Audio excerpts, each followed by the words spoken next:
Good day, guys, and welcome to Lex's World. So first off, I had a question that's come through my mailbox a few times recently, so I wanted to give the answer. How to tell if the seeds you have in your hand are healthy and whether they'll germinate. Well, healthy cannabis seeds are either brown or light brown, and they sometimes have little lines running through them. You can actually Google tons of pictures of healthy cannabis seeds. That's extremely simple. Where a seed might not work is if it's green or light green. That means it's not ripe, so it's not going to germinate because all the hormones aren't ready in it. Or if the seed is black, which means it's been petrified under the wrong storage conditions, so that won't germinate either. And I have a whole episode on seed storage to help you store them long term without petrifying them. Anyway, now on to the main topic. Today on the show I wanted to hit on something that's becoming more and more important as legal weed takes hold in state after state and country after country. The right to grow. As you guys know, I attended the Denver Cannabis Cup a couple months ago, and during that cup, speakers repeatedly brought up how important it was for any piece of legislation to do with cannabis to allow personal growing. So let's talk about why personal growing is such a big deal. First off, the constitutional and logical argument.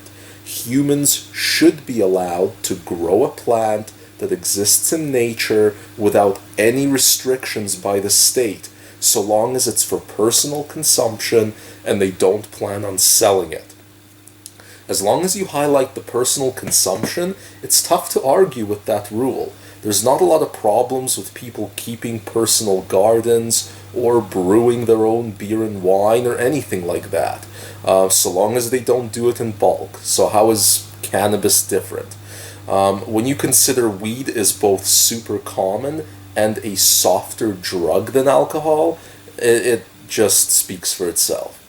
Now, as multiple jurisdictions have already demonstrated, this can all work. You just have to set a reasonable limit on what is personal.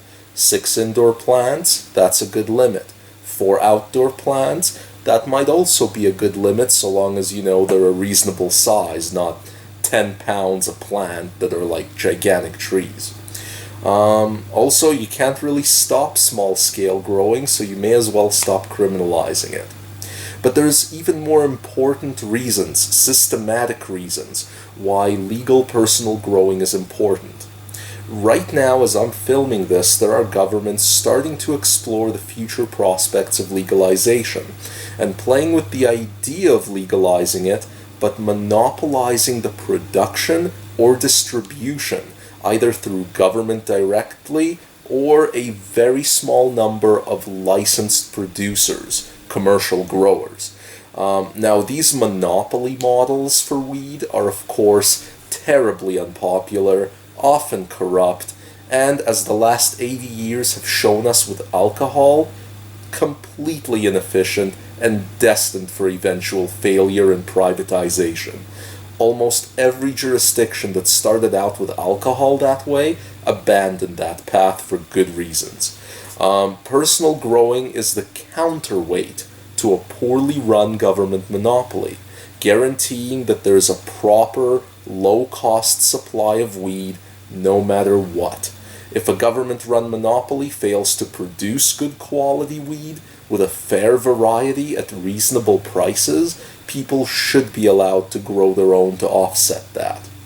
The same principle works for overtaxation.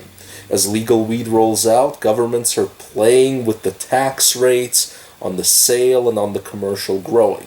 There's bound to be many years of tinkering with these tax rates and how they're being applied. However, let's say something ridiculous has happened, and the tax has been jacked up too high. Never happens, right? Or opponents are trying to kill legal cannabis in a certain area with overregulation or bureaucracy. Now, obviously, that's going to lead to a renewed spike in black market production, but personal growing becomes the counterbalance yet again. because it is a tax and regulation-free activity, and if people are finding prices unreasonable and they don't want to go black market, they can always fall back on personal growing. So as you can see, not only is personal growing unstoppable and a matter of right, it is a useful tool to counter bad policy. No jurisdiction truly has a good legal pot scheme if you cannot grow for personal recreational use. That all said, I think that when an area decriminalizes possession and no other laws are written, like they did in Washington, D.C., that's still a big positive step forward over prohibition, just not the last step.